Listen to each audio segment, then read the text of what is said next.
Drama serial शेर के आने वाले एपिसोड्स बेहद दिलचस्प होने वाले हैं क्योंकि न सिर्फ ताज बीबी और डॉक्टर रियाज की शादी की तैयारियां शुरू होंगी बल्कि महरूज शेर के सामने सच्चाई भी उजागर करेगी, जिसके बाद शेर फहद को सजा दिलाएगा। शेर की योजना है कि पहले बद्र जमान के दोनों हाथ तोड़ दिए जाएं और फिर उसे सजा दी जाए। अहद को सजा देते वक्त काफ़ी सोच विचार की ज़रूरत थी।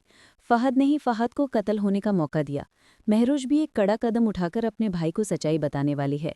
तो क्या शेर फहद की जान अपने हाथों ले लेगा और क्या ताज बीबी डॉक्टर रियाज से शादी कर पाएगी? अगर अभी तक नहीं की है तो ज़रूर कर लीजिए। अब शेर ने फजरे की खातिर एक बार फिर सजाद साहब से बात करने की कोशिश की, लेकिन सजाद का दिल इसी पर अड़ा था। उसे बदला नहीं चाहिए था। वो बस अपनी बेटी का भरोसा परखना चाहता था, देखना चाहता था कि क्या वो उस पर भरोसा कर सकता है और क्या उसकी बेटी अपने पिता के लिए इतना कुछ कर पाएगी। अब शेर ने जाहिर कर दिया है कि तुम्हारा विश्वासघात किसी और की उम्मीद बन सकता है। तुमने सोचा था कि मुझे मारकर तुम्हारी बेटी तुम्हारी नज़रों में मशहूर हो जाएगी, लेकिन क्या तुमने कभी सोचा है कि मैं उसके बारे में क्या सोचती हूँ? मैंने सोचा था कि अगर आज फज्र ने मुझे धोखा दिया तो मेरी जिंदगी खत्म हो जाएगी। उस वक्त फज्र मेरी आखिरी उम्मीद थी, मेरी आखिरी उम्मीद, और उसने मुझे इंसानियत से पूरी तरह बचा लिया। अब वो तुम्हारे लिए अपने प्यार का इजहार कर रही है। उसने मुझसे शादी करने से इनकार कर दिया, ये तुम अच्छी तरह जानती हो। जैसे ही शेर जाने लगता है, शुजात अपनी बंदूक उठाकर गोली चला देता है और कहता है, शेर मेरी तुमसे पहले कभी कोई दुश्मनी नहीं थी और ना ही अब है। अगर मैं अपनी बेटी से बात नहीं करूंगा तो वो इसके लिए जिम्मेदार है। उसने अपनी जिंदगी में इतनी बड़ी गलतियां और पाप किए हैं कि उसने मुझे खो दिया है, और अभी मैं ये सोचना भी नहीं चाहती कि मैं फज्र को माफ़ कर पाऊंगी। जब तक मेरे जख्म नहीं भर जाते मैं उसे माफ़ नहीं कर पाऊंगी। और तुम्हारे लिए बेहतर है कि तुम फिर कभी मेरे पास ना आओ, क्योंकि तुम्हें देखकर मेरे जख्म ताज़ा हो जाते हैं। अब शेर को शुजात ने माफ़ कर दिया है और उसने शुजात से ये भी कहा है कि भाई, मैं अभी अपनी बेटे को माफ़ नहीं कर सकता। उसके बाद शेर वापस आएगा और फज्र को मिलने के लिए बुलाएगा। शेर फज्र को बताएगा कि वो अंकल शुजात से मिला था। मैंने उनसे कहा था कि मेरी जान ले लो और तुम्हें वापस ले आओ, लेकिन उन्होंने मेरी जान लेने से इनकार कर दिया। उन्होंने कहा कि मेरी मौत से उन्हें कोई फ़र्क नहीं पड़ता, उनके लिए तो बस उनकी बेटी की बढ़ती बेवफाई मायने रखती थी। मैंने उन्हें समझाने की कोशिश की है, लेकिन वो अभी समझने को तैयार नहीं है। फज्र, मुझे लगता है तुम्हें उन्हें कुछ वक्त देना चाहिए। फज्र कहेगा, शेर तुम्हें शादी कर लेनी चाहिए, पता नहीं बाबा मुझे कब माफ़ करेंगे, और तुम अच्छी तरह जानते हो कि जब तक बाबा मुझे माफ़ नहीं कर देते और तुमसे शादी के लिए राज़ी नहीं हो जाते, मैं कुछ नहीं करूँगा। फज्र कहेगा, मुझसे ऐसी उम्मीद मत करो फज्र, मैं तुम्हारे अलावा किसी और से शादी नहीं करूँगा। फज्र कहेगा, वहाँ बाबा मेरी बात नहीं सुनते और यहाँ तुम मेरी बात सुनने को तैयार नहीं हो।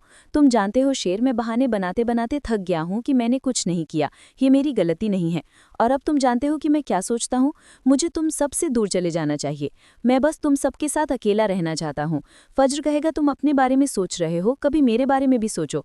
अगर अकेले रहना है तो अकेले रहो, पर दूर जाने के बारे में सोचना भी मत। और चाचा सजद ने कहा है कि वो अभी अपने जख्म भर रहे हैं, जब वो ठीक हो जाएंगे तो तुम्हें माफ़ कर देंगे।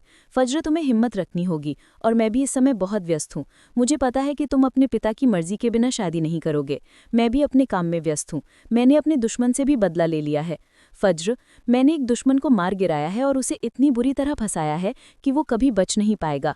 फज्र पूछेगा कि ये कौन है जिसे तुमने फंसाया है, और तब शेर मुझे बताएगा कि मैंने अहद को इतनी बुरी तरह फंसाया है कि वो फिर कभी पाकिस्तान का मुंह नहीं देख पाएगा। मैं उसे पाकिस्तान से तो निकाल लाया, लेकिन वो किसी दूसरे देश में फंसा हुआ है। उसके बैग में कुछ पैकेट मिले थे, जिसकी वजह से पुलिस उसे कभी नहीं छोड़ेगी। मुझे बाकी 2 का इंतजाम करना है। तुम बस इंतजार करो और देखो कि फज्र के बाद मैं इन दोनों के साथ क्या करता हूँ। शेर के घर लौटने के बाद बद्रजमान उसके पास आएगा और कहेगा, अहद मेरा फ़ोन नहीं उठा रहा।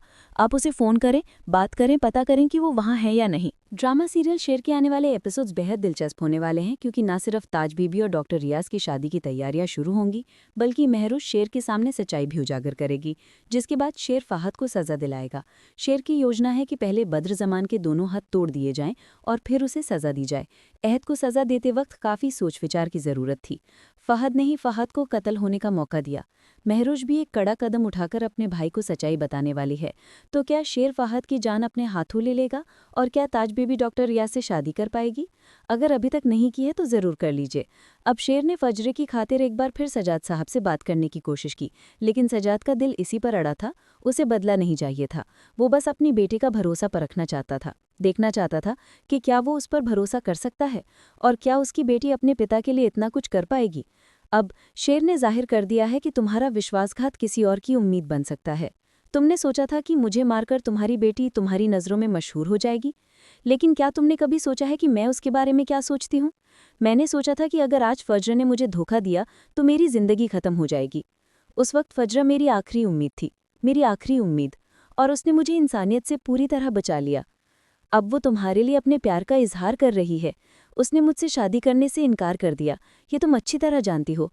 जैसे ही शेर जाने लगता है, शुजात अपनी बंदूक उठाकर गोली चला देता है और कहता है, शेर, मेरी तुमसे पहले कभी कोई